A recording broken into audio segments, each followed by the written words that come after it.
6 cooks, 6 countries, 6 incredible journeys. Stepping outside their comfort zones. It's not for the faint-hearted, for sure. Our cooks will travel far and wide. Route 7 all the way. To find some of the most exciting food on the planet.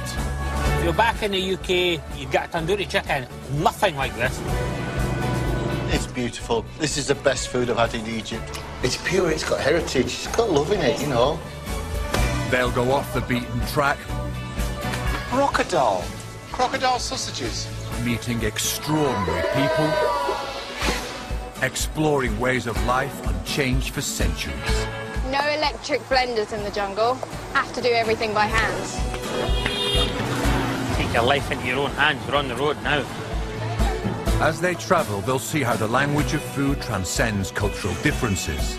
I've never huffed on a cheese before. And a world away from home. This is why I love Australia. There's no excuse for a bad pie in Australia. This is the beginning. Where do we end? They'll learn lessons that could change the way we cook forever. I've been cooking a barbecue wrongly all my life. Wow.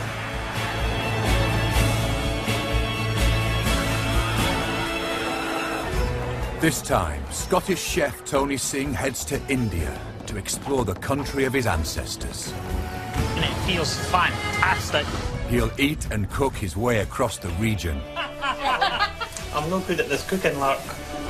From the Punjabi pit stops to the tables of the Maharajas.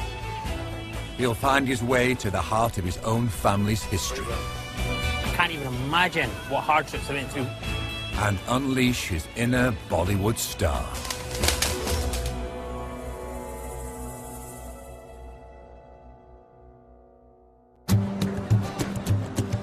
I'm Tony Singh. People see me as an Indian because this is the quintessential look of an Indian from the Maharaja, turban, beard, lovely tan. But I was born in Scotland and I've lived here all my life. And now I want to see if I can fit in India. I want to go and immerse myself in India and see if I can get away with it. I've been in the restaurant business for 22 years. My style of food is not curry. I'm a classically trained chef. It's always been about local produce, Scottish produce, French technique. What I do know about Indian food comes from my mum, and even she's a Glaswegian, born and bred. The way I was chopping onions, and one of your cousins says, you know, we don't chop them like that. No, that's right. You know, and there's that dish called... But I want to find out about more than just food. My mission is personal. Every time I speak to my parents, I'm finding out something new about how they came to be in Scotland. Everybody left everything, all their belongings, the houses, everything. My knowledge of my family history now is about that. It's like my knowledge of Punjabi food is like that because it's vast. And this journey, this trip of discovery is going to be for both. My family story begins in 1947, when the country was divided into Pakistan and India. The partition. I'm heading to the northwestern state of Punjab, home of the Sikh religion and where my dad's family are from. And I'm starting my journey in Amritsar.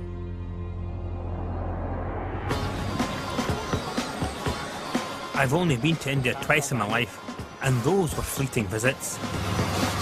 So this is going to be a huge adventure and a chance to see if I can really fit in.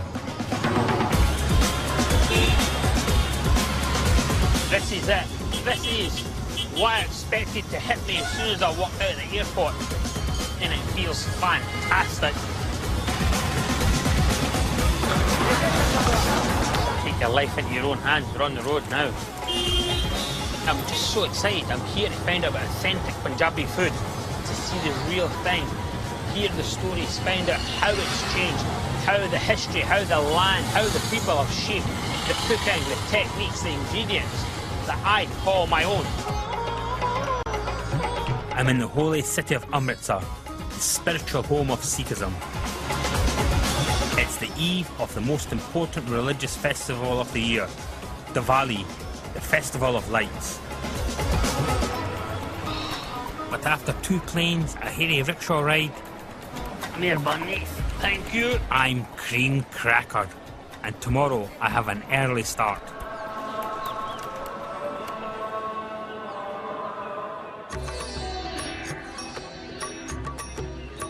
It's Diwali, or Bandage or Divas for Sikhs, and I'm getting ready for the Golden Temple. My worry right now, apart from getting to the temple, to the Gurdwara, is what I'm going to wear, what shirt I'm going to wear, because everybody's going to be dressed up. It's going to be fantastic. It's you get there, it's the beginning of the year, you know what I mean? It's that whole thing of, yeah, it's a fresh start, it's good.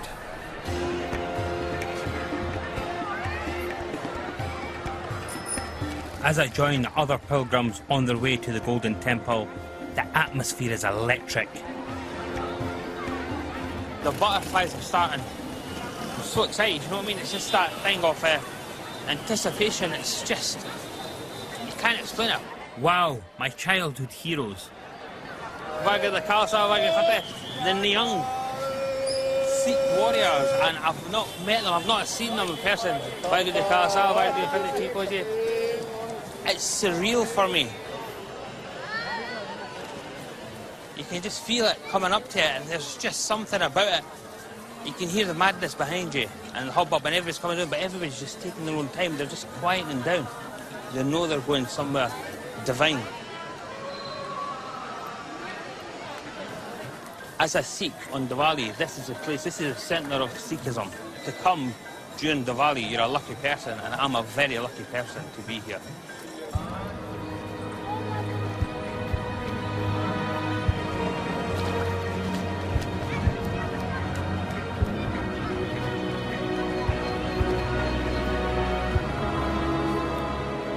The Golden Temple is a breathtaking sight. It has 4 entrances to show that all are welcome, regardless of faith, gender or caste. The whole complex is sacred, and pilgrims from all over the world come here to worship.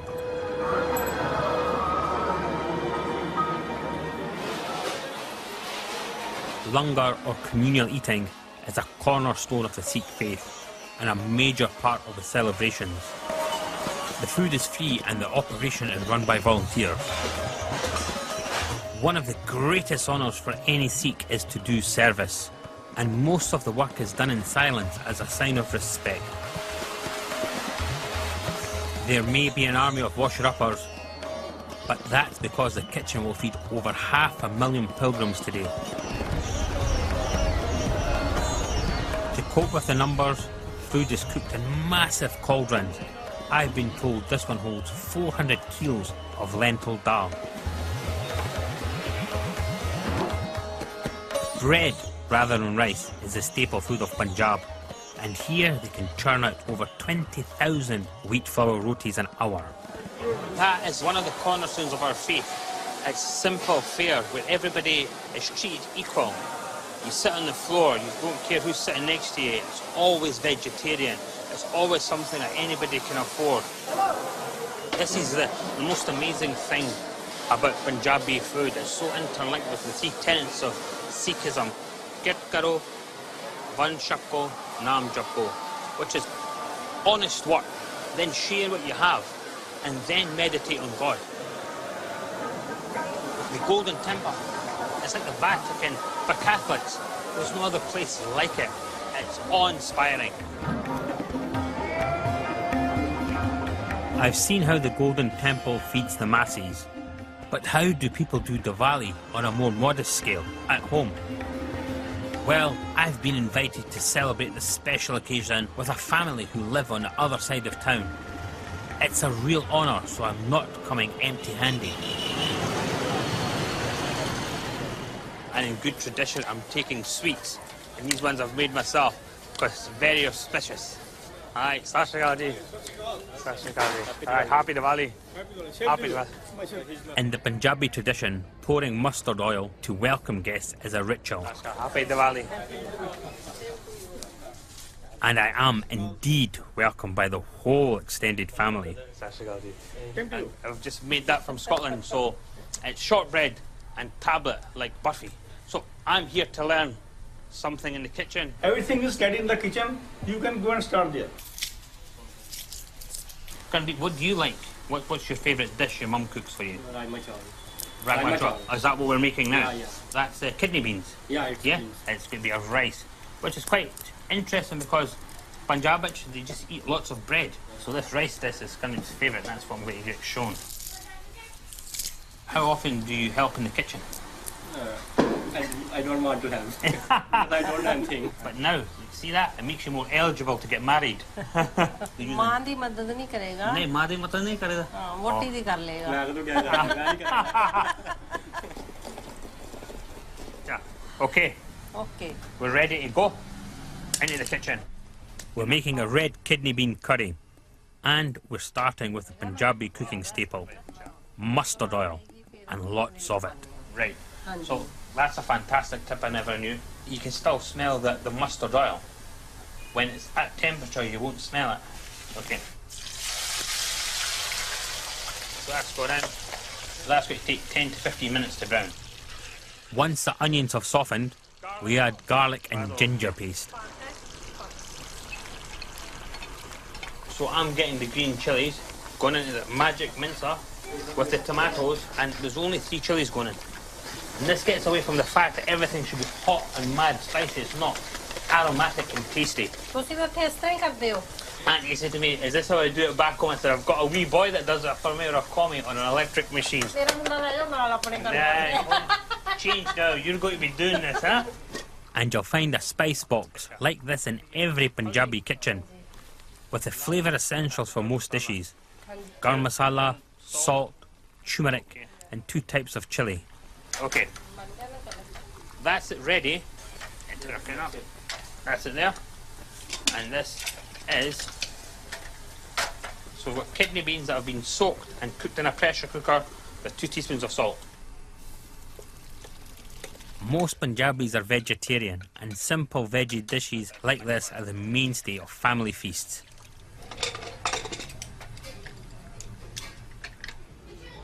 Outside, things are getting lively. But for now, I'm taking a more sedate approach to the Festival of Light. This is the old tradition. Yes. Old. Old, yeah. These are prepared by the traditional peoples. Their job is to only prepare these lamps. That's what I miss at home now. So we do the same, but it's with tea lights. And it's one of the things that the kids love doing, lighting them with me and putting them around the house. So I'm feeling a bit sad.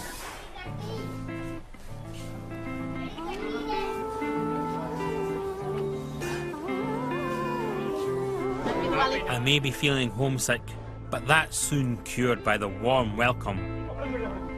Diwali here is like the Christmas holidays back in the UK, filled with family, friends, gifts, and of course food. For Diwali we do the same. We have the fireworks, we have our Thai jacket around to the house. All together like this. This is like being from our own home. As it's a special occasion, we're having a rice dish rather than the Punjabi staple, bread. Unlike Christmas, there isn't one traditional Diwali meal, so people eat whatever they like. The red kidney beans taste fantastic and even remind me of my mum's cooking. So simple, but full of flavour. Now though, it's playtime. Stand back from the fireworks, eh? 50 yards? I don't think so. And like at home, I'm only allowed the sparklers.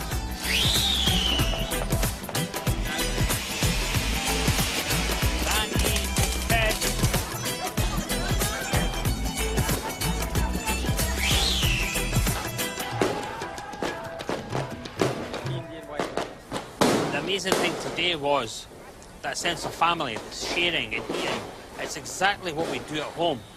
Fireworks maybe not to that scale, but sitting down with your family, that made it so special. And the flavours I've been having at home, it's true Punjabi flavours, and they're the same here. I think that's one of the things that's made me connect and feel at home.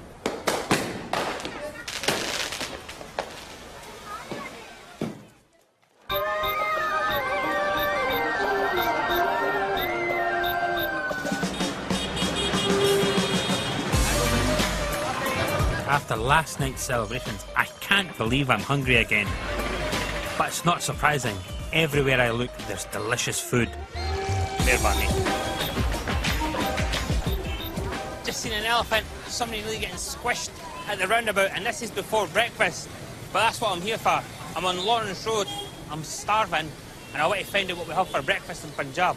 And I've been told there's a cracking place just round the corner. See that? Look at that. Right, so that's a dough, but he's stuffing it with lentils. So he's making puria. It's deep fried bread. In the undergate, it's a vegetable tail. Clarified butter. Wow, look at that. The puria breakfast, that's the kind just added in. This is the thing that you have for breakfast, eh? Oh, they're okay, thank you. Best place to get puri chana is Khana Sweets, just there. So that's where we're off to.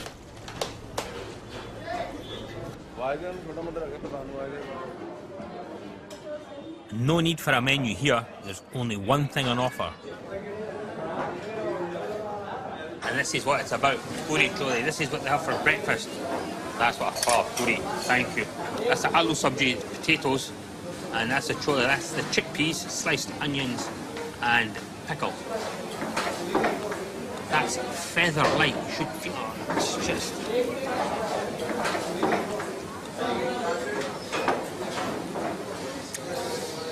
That's lovely. The chickpeas melt in your mouth. Wow. So this is it, bread. Most people think Indian food, rice. North of India, the bread basket of India. In Punjab, we have all these different breads. Puria, rotia, romali, rotia, naans. And you eat them with your fingers. This is your implement, there's no forks and knives. This is what it's all about. You only pay 35 pence per puri. The rest is all you can eat Punjabi style. And the refills keep on coming. So you either have to eat quick, get out, or I'm going to have to be rude and say stop, but this is wonderful.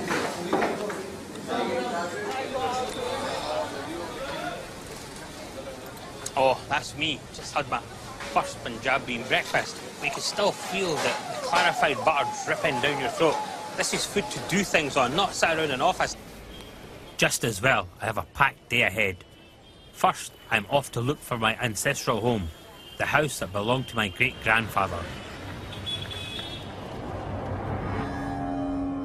In 1947, after over a century of colonial rule, Britain gave India independence and split Punjab into two, India and Pakistan. The area around the newly created border was volatile, and Amritsar became a dangerous and violent place to live. My great-grandparents joined the millions forced to flee to the safety of Delhi, and I want to find the house they left behind. I know it's in Saltwind Gate, which is that way, but I need to get my skates on and get along there before I get mashed up.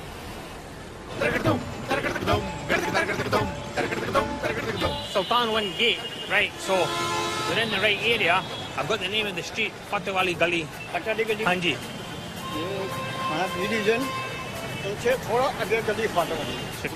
Armed with some clues, I want to see how my family used to live.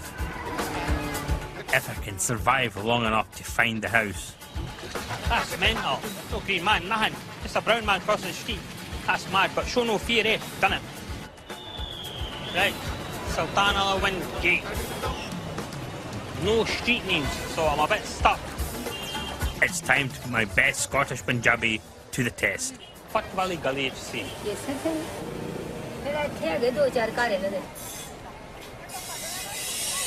The foundry inside a built-up area. Tea, jealous. Meherbani, thank you. It's 70 years ago, so they don't know where it is, but I've been asking for tea.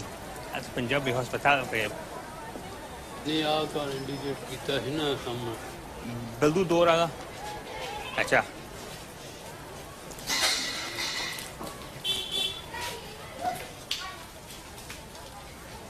I can't believe, well, this is it. This is where it started from. I'm a bit speechless, actually, because this is the beginning. This is my great-granddad's house.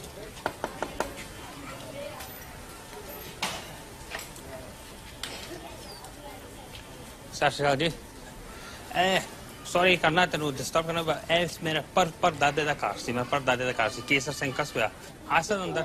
After some explaining, this lovely family are letting this crazy Scot into their home. My great granddad was here, and during partition they moved out. They got pushed down to Delhi, and then my granddad went to Scotland, so I was born and raised in Scotland. It's just that feeling, you know. It's don't know. It's quite tingling in the tummy. You can see the changes, but they're not huge. You know what I mean?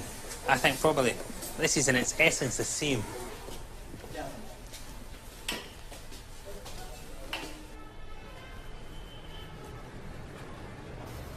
My gran used to say they used to go across the rooftop, so obviously this has been built on, but seeing it firsthand and being told about it is so different. And even though it's changed a bit, you can still see them sitting out here. But what an upheaval for partition when India got divided in India and Pakistan to leave everything behind and get pushed down. All the refugees, it was one of the biggest movements of people ever. But most people thought they were coming back. My granddad never came back. They never came back to their house. One of the things that always goes through your head, that if the partition ever happened, this is where they've been brought up, most likely. Yeah, not a bad life. I'm grateful to this family for giving me a glimpse of how my great-grandparents used to live. Did you want a photo chaps today, please? Time for a memento. Photo bus. Got my picture taken, quite a few of them actually. Some with my head, some without my head, but I'm just chuffed. So I'm off now on another adventure. The sun might go down, but the eating and the madness never stops. You didn't see that every day, eh? Elephant, you think it'd have lights on it though? Half six. That's 10 hours for my breakfast if I didn't have lunch. But is that the essence of Punjabi food? To keep you going. But now I'm hungry. I'm meeting a local food blogger, JD. He's promised to take me on a food crawl of Amritsar and introduce me to a local custom called Kar O Bar. I'm intrigued. Fantastic. Thanks for talking to me online about everything. Not a problem. So how do you, why are you online? I was amazed, found your blog and everything. What's your passion about it? My passion is food. Yeah. And I've been doing it for 5 to 6 years now. Right. The aim is to get beyond what the touristy spots in Amritsar are. Yeah. And this is the thing. Kar O Bar. It has to be shown. Shown, okay.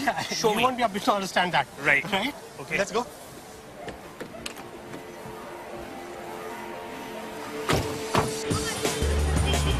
They might hold on to old traditions here, but I think I'm about to discover their enthusiasm for new ones too. This here is now Kar O Bar.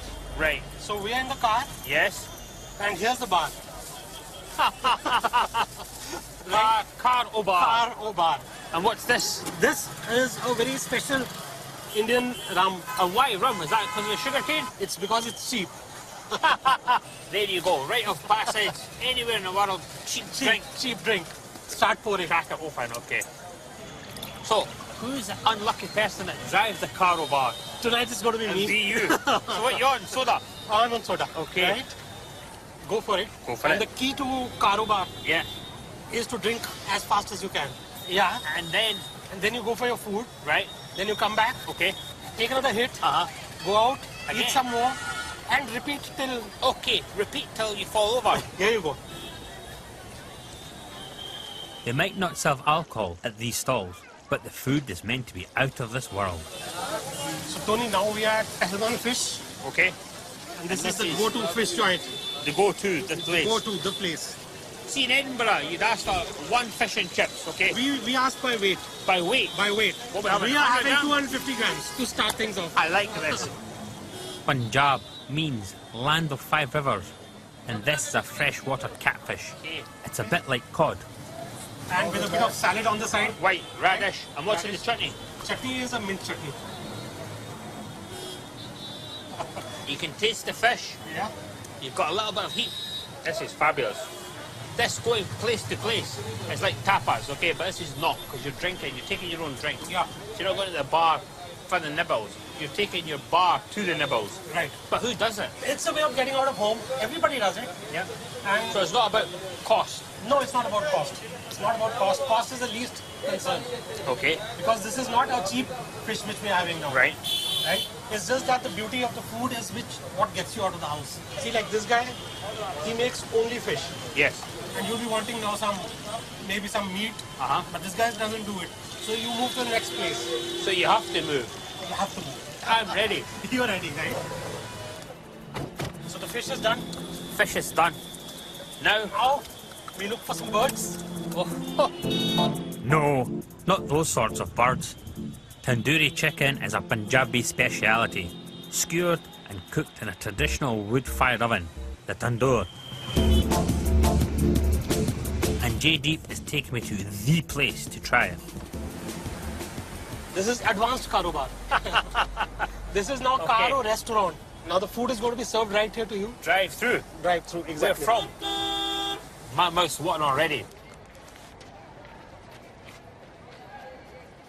Thank you. So Tony, this here is the tandoori chicken of Amritsar. Wow. This is the green mint chutney. Green mint chutney.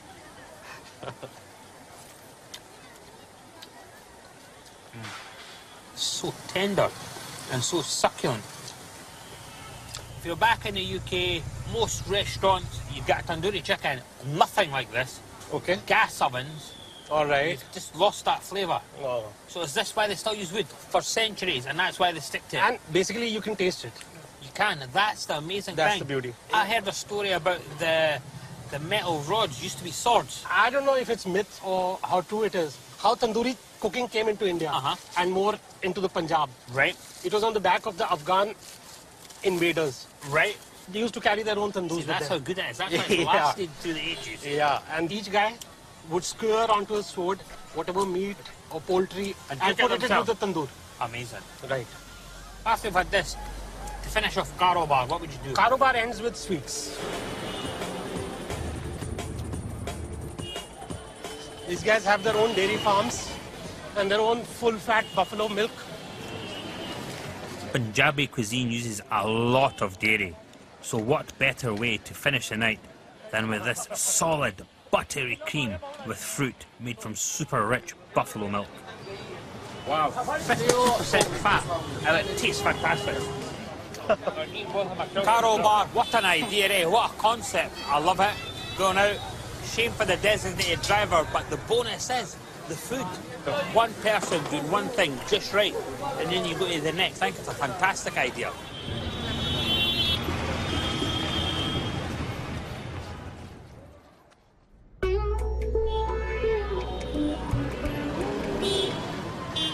I think I'm finally getting the hang of crossing these roads. But there's no way this Scot is getting behind the wheel.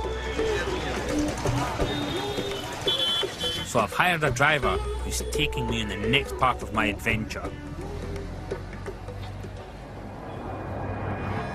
I'm travelling on the Grand Trunk, or GT Road, down to Delhi. The same 300-mile journey that millions of Sikhs, including my own family, were forced to make as refugees. After India declared independence, the tension between different religions was high. In Punjab, Sikhs and Muslims clashed as they both scrambled to get to the right side of the border and find safe haven. 1 million people died from violence or starvation trying to reach their destinations.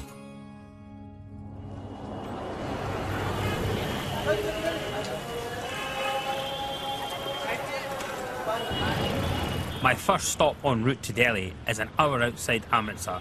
I'm looking for a spot where the Holy Order of Sikh soldiers have set up camp. I was raised on stories about these legendary nomadic warriors, whose way of life hasn't changed for over 300 years. This is my chance to meet the young, the superheroes of the Sikh world. Getting to meet them hasn't been easy, but thanks to Dalbir, who's worked with them for years, here I am.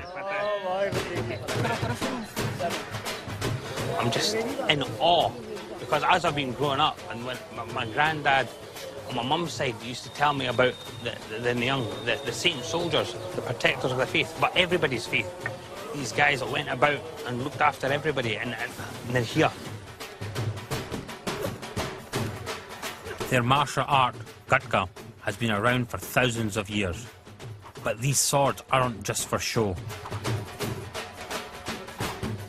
Why would spiritual people and peace-loving people do Gatka? To protect their culture and the nation, and they're always ready to fight and protect their religion. The Nyang were rarely beaten on the battlefield, even when outnumbered. So where do they get their strength? The Nyang, they travel, they're nomadic, yes, in the sense of they go from place to place. Yes. And me being a chef, I always go back, how did they eat? I'm going to show you their main kitchen. Thank you. They have set up camp in a local Gurdwara, but before I see their operation, I am being taken to the head of the order to get his blessing.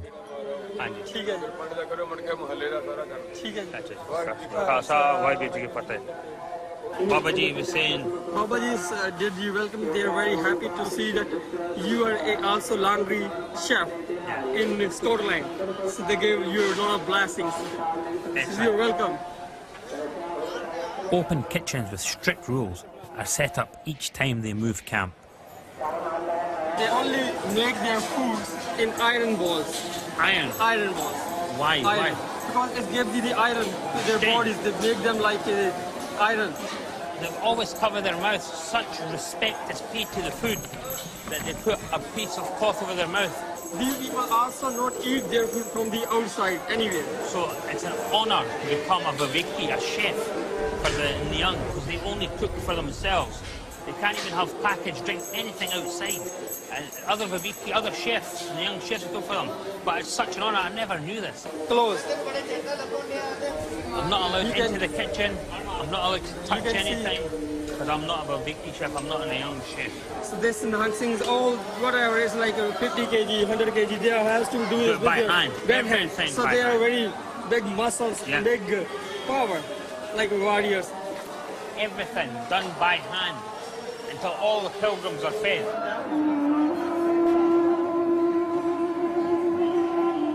But these villagers are here for more than a free lunch.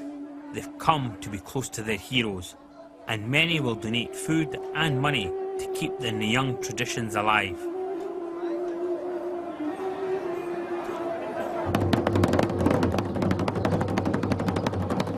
These days, their role may be mainly ceremonial, but they're keeping alive a way of life unchanged for hundreds of years. So there you can see under the trees, you can imagine how in the Guru's time they were looking and living life. Yeah. They change their locations after every 3 days. Every 3 days? Every 3 days. How are they received? How do people welcome them? Whenever they're going one to another place, people are always waiting for them. They're keen to see them because wherever they're going, people can be baptized by them, and people can become Sikhs, and people can learn the techniques of the martial art from them. You can see they are nearly ready to go. As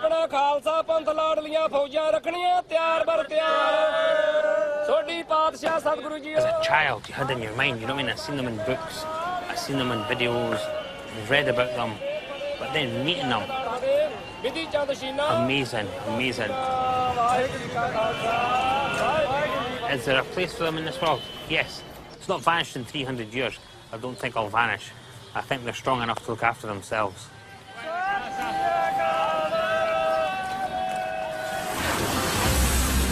Back on the Grand Trunk Road, I am glad I was blessed by the Nyang to protect me from the other drivers.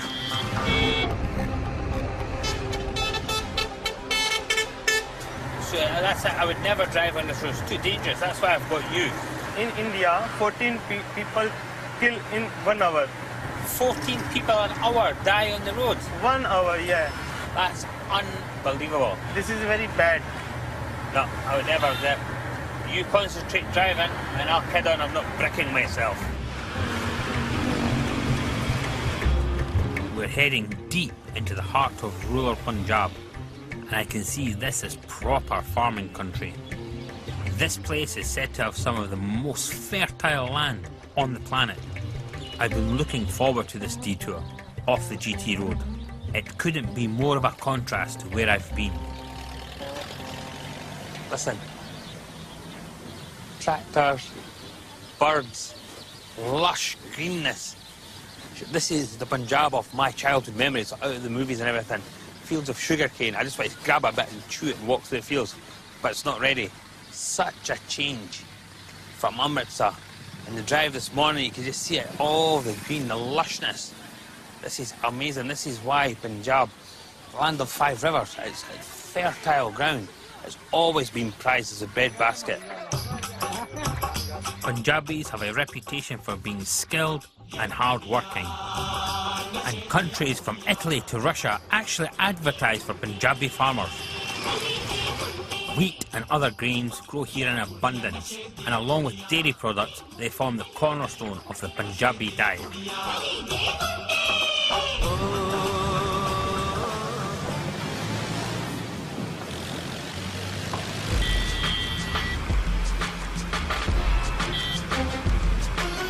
We've been on the road for hours now, and yes, I'm getting hungry.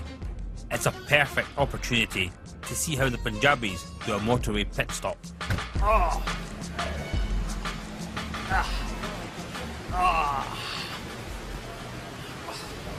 My back. We've just off the GT road at traditional Talba, Ludhiana. And Talba is a motorway calf service station. Nothing like this is in the UK. They've been here forever. Simple food, cooked freshly. This is wood-fired. This is fire. traditional. Yeah, traditional wood. fire. Yeah. Can I have a look round? Is it possible? Yeah, why not? Why? Come. Push it up. Yeah. Come on. Wow. So I've been in India a few days, and this is the first time I've got up close and personal to a tandoor in Punjab. And it's the heat, it's 360 degrees heat, it's concave, and you have to feel the heat coming off that. It's taking seconds to cook, and that was one of the great things with tandoor. Little fuel, all the heat was concentrated, and the flavour you get is unbelievable. This is quintessential Punjabi at heart. This is the thing. The tandoori chickens, the naans, the breads, and everything comes out of this oven. This is what people know of Punjabi food outside around the world.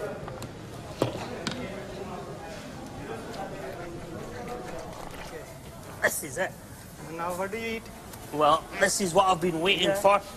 In dabas like this, they cook simple, seasonal food. The traditional dish of Punjab is only available this time of year, so I've struck it lucky. Green mustard topped curry, a Punjabi-sized portion of white buffalo butter, and corn rotis. This is hearty farming food that you won't find on the menu outside of Punjab. This is Punjab, the culture, the lifestyle, everything in a mouthful, eh?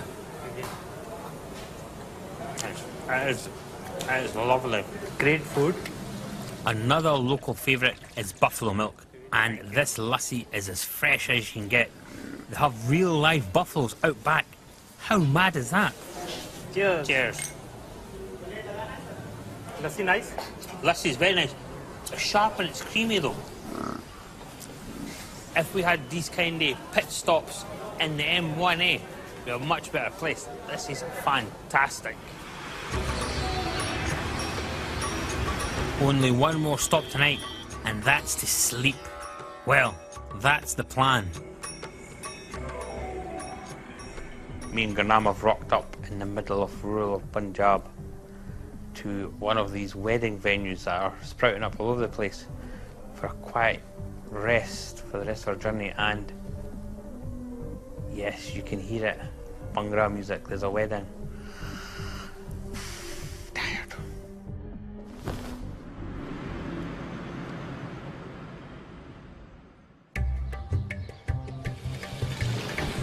In my search for authentic Punjabi cooking, I've tried the food of pilgrims, travellers and families, but I've yet to find the high end of Britain's most popular cuisine. Until now, I have a date with royalty. The Maharajas once ruled the stately kingdoms across India. And it took some doing, but I'm off to see how the other half eat. I'm meeting a member of the Patiala royal family, at one of their modest country retreats. And they've given me a changing room that's, ooh, just a tad smaller than my house. So we've had the motherlode. We're here to taste the ultimate Punjabi food, rich, decadent food from the Maharajas. And I'm here with a member of the Patiala royal family. But what do you wear when you go and see a Maharaja? Look at that. Fingers crossed, I've not put too much poundage on. Hold on. Oh yeah. I thought I'd be nervous, but I'm not. He's a food lover. We all speak the same language. Lovely. You know what I mean? That'll be great. I'm nervous cooking with him though. Talking food one thing, but cooking with him. The Royal Secretary is waiting to take me to the Raja Sahib Randir Singh. Thank you very much. His grandfather, the Maharaja Bhupinder Singh, was famous for his extravagant feast and his love of cooking. Both traditions that have been passed down through the generations. I might have overdone it with the jacket. I'm very honoured that you're going to show me, you're going to cook with me. I was very surprised. No, I'll cook for you. Yeah. We cook regularly, and whenever the members of the family are together, we cook. And in fact, everyone cooks in the evening. It's much better way of spending time than talking business or talking politics. Much nicer. So who takes control? Because obviously you still need one chef in a kitchen. No. Everyone cooks their own dish. Right. You have these coal fires lit separately, and everyone has their own recipes. So it's laid out, and somebody makes a rice, somebody makes a mutton, somebody is cooking a chicken, a dal, or a vegetable. So there's no conflict there. Everybody just does their speciality and it's done. Recipes come from the family. Okay. I'm not sure what to expect, and I still feel a bit nervous in such illustrious company. Very good. But phew, it turns out the royals cook on the same traditional stoves that I've seen all over Punjab. But they do have a bonus of some manservants to lend a hand. This is what I call a kitchen. The views in it's beautiful, but a bit hot for me, I think. Bit hot. I am your commie chef. If you tell me what to do, I shall. Yes, certainly. We're cooking a rich chicken and apricot dish that's a favourite in the Patiala Palace. No surprise, the first ingredient, ghee. This royal household gets through 70 kilos of ghee a month, compared with most families who use around 2. We add black peppercorns, cloves, and we use the bigger cardamom and onions. So it's gently frying it with the spices to get that golden brown, add flavour to the dish at each step. This is garlic paste and ginger paste. Garlic and ginger paste, okay. Even the royals have the basic Punjabi spice box. Okay, the chilies. And this is red chili colour. Just ground coriander. Yeah. Or the simple use of spices to bring out the best in the flavour. And that's what they have to do. And they do flavour it. For every dish you have a different spice. All the men helping and doing the dishes. Was there ever competitions who makes the best dish? I don't think so. No. I won't be getting any royal gossip then, but I will be getting some royal tips. You'll see when the bubbles become clear, you know that the masala has been cooked. Okay. After all of the vegetarian dishes I've tried, this already feels more extravagant. And if you're going to eat meat in Punjab, it's usually chicken. The smell is just phenomenal. The Maharaja's recipes have been influenced by their links with neighbouring royal courts. Once the chicken is simmered, we add the dried apricots, which give it a sweet taste, like the curries of Afghanistan to the north. Because the apricots have been soaked, they just need a couple of minutes to cook through, and all the flavours will marry together, and that's it. That's it. The Patiala royals were famous for their lavish hospitality. And in the 1930s, at the height of their power and wealth, this royal household would feed up to 3,500 people a day. Today's menu includes 2 types of dal, a rich marinated lamb and yogurt, a creamy chicken pilau dish, spicy cauliflower, and our sweet chicken and apricots.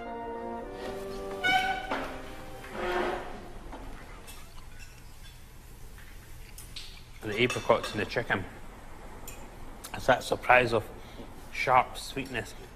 Does it remind you of your childhood, of the feast that you used to have when you used to get together? Food is the same. The dishes were many more. Many more? Many more dishes. They came in a big silver salver, and there were these bowls like this, and they had 51 dishes, including the rices, at least 2 pulaus. So a lot of food was made there. And your grandfather was a character? He had 42 Rolls Royces in the garage at one time. 42? He was very fond of dogs as well. We had a kennels in Patiala which had 1,000 dogs in them. 1,000 dogs? He had a Rolls Royce for hunting. Okay. So he used to carry his dogs in that Rolls Royce at the back. Get some more. You've got no, honestly, you've got nothing in the plate. Fabulous. This is light. You won't have to worry about it. No. Oh, go on then. When in Rome. These days, many Maharajas have swapped their palaces for politics and business, but they still know how to put on a cracking spread, and I'm glad the recipes have survived. The dishes have been wonderful. Very subtle, delicately flavoured. You can taste all the ingredients. It was wonderful. Raja Sahab, thank you very much. Happy that you enjoyed it. Okay, thank you. Bye. Bye. Delhi. With a full belly and a slightly tighter jacket. The rich food of the Maharajas has definitely lived up to my expectations. But back on the Grand Trunk Road, I'm ready for the last leg of the journey. We're in Delhi, baby! The capital of India, population 22 million. As I enter the outskirts of the city, I can't help but notice health and fitness clubs everywhere. A rich diet and changing lifestyles have made India the type 2 diabetes capital of the world. Maybe it's a sign. Wish me luck. So after a week of indulging myself, and especially the Maharaja, that fantastic food, the jacket's feeling a bit tight, eh? So I thought, latest case, body sweat, a bit of fitness, a bit of dance. I'm watching them, and I'm getting a bit worried. It's more than my spoon, the light bulbs, big present, small present, fish, all that. It's a bit technical. And how are you? I'm Anand. I'm the director of Delhi Dance Academy. Excellent. I'm a bit worried in case you kill me dancing. Yeah, I mean, you should not worry. It's a really chilled out Bollywood dance class. Is this a big craze now? Is Bolly sweat the thing? What happens in India is because Bollywood music is so popular, people want to do the same thing on Bollywood songs. Okay. And that's what we're doing here. But why is there such a big increase in these kinds of classes? Because driving here, I've seen fitness spas and health clubs and everything else. There's a lot of, general influence of the Western culture coming in. Obviously, people are getting more aware. So there are, people working in multinational companies these days. There are gyms in the companies. There are swimming pools and stuff like that. These companies have, a culture of fitness. You need to make them a regular habit for yourself. Gently for me. We're going to take it slow. It's a group class, so there'll be other people doing it with you. Right, let's go. Great, come.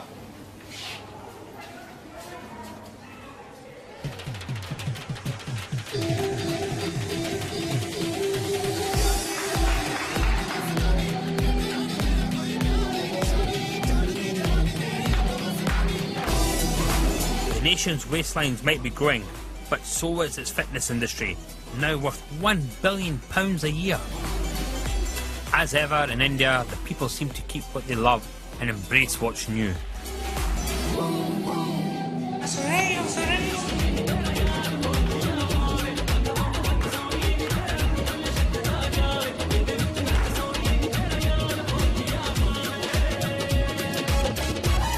Turns out I'm a natural.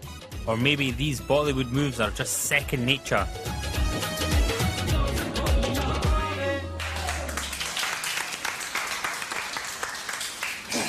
Holy sweat. Fantastic. I've lost 2 stone. I'm off for a burger. While I wait for my heart rate to recover, I want to find out from my fellow dancers why this is so popular. I guess it's because of the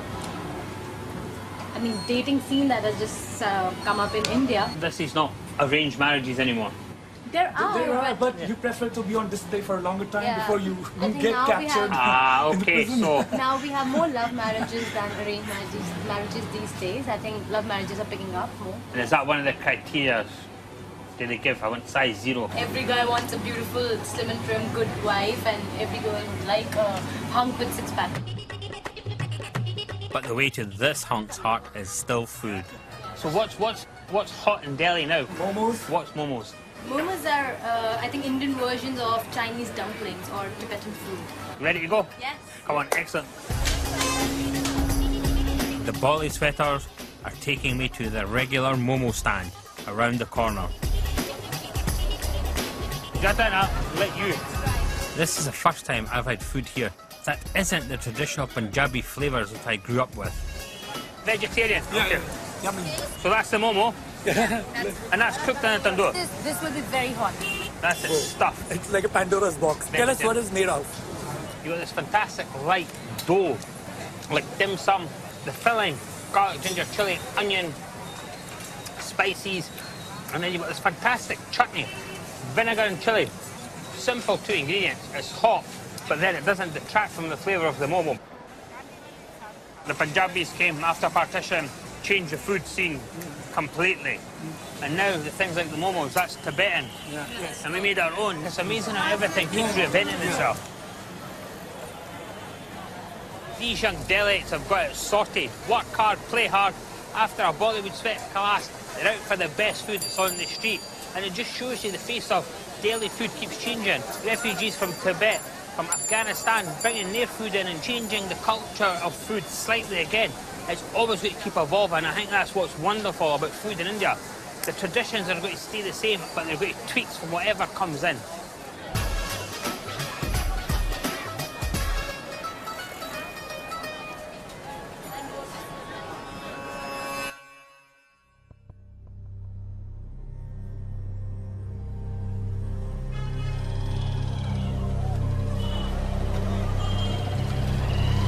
It's my last day, and I'm finally in the heart of the capital.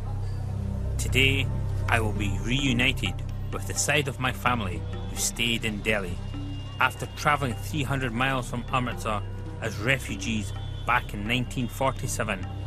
From what I know, temporary camps were set up all over the city to shelter the millions of displaced people. And my great-grandparents ended up here at the Red Fort. This was one of the largest refugee camps just after partition, with 13 million people moved over an arbitrary line drawn on a map. My great-grandparents done that journey. I can't even imagine what hardships they went through. We came down in fun, in luxury, stopping to have food, and didn't even know when their next meal was coming or whether they'd make it. Imagine this full of people, tents, but you're on the road for weeks to get here, and then you're thrown into this. And that's for millions of people. We're just one family. And that dispersed the Sikhs throughout the world. But 1 million people dying in that time, I can't even get my head around it. No, I can't even get my head. There's only 5 million people in Scotland, all of Scotland. But there's things to find out now, so I can tell my kids. I need to speak to somebody who actually lived through partition. I'm going to see my great-uncle at the family home that sits on the same plot my great-grandparents were given 60 years ago. There you go. That's the house. Great-granddad's name, my granddad's name, my granny's name. It's so hard to imagine that when they came here, this was nothing. This was all farmland. All everywhere out there, this was the blocks going backwards. 15 foot by 60 foot. That was it. That's what they were given. And it shows the heart of the Punjabi spirit. Look what they built round. Look at the house. They stayed, they prospered, they travelled the world. I'm just glad to be home.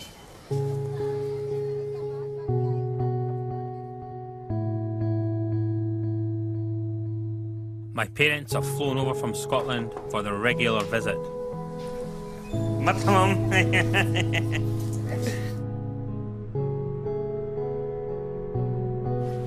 It feels good to see my mum and my dad. They've arranged for me to spend time with my 89-year-old great-uncle Amar.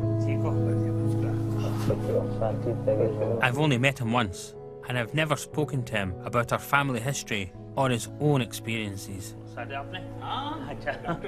कितने साल है दोस्तों जो आई सो अमृतसर तो Delhi partition के बाद मैं उਦੋਂ असा को 13-14 साल ਦਾ ਸਾਂ 13-14 साल He got to the camps around 13 or 14. He was there for 6 years.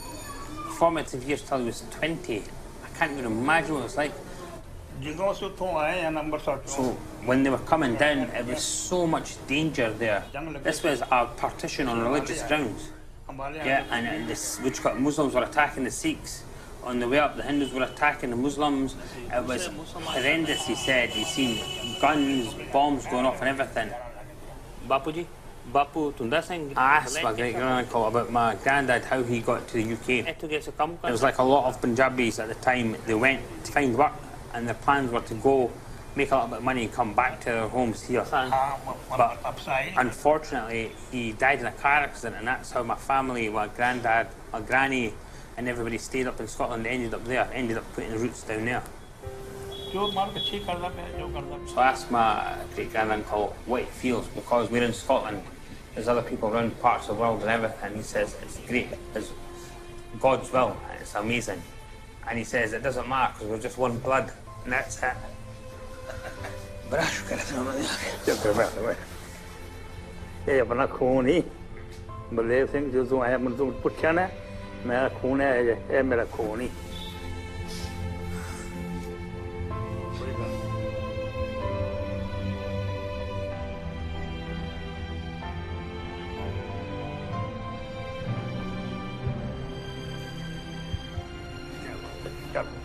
It's been years since we met.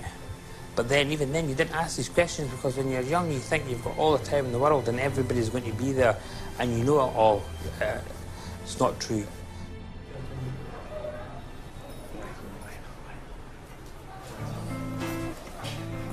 I'm realizing my family bonds, like my Indian traditions, are strong and that good food brings people together. My mum has cooked up a feast, and this journey has shown me that her Punjabi cooking is the real deal.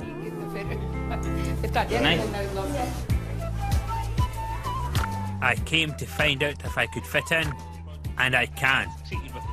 I can have one foot in Punjab and one foot in Scotland, and I am proud to have two strong, independent heritages that I can call my own.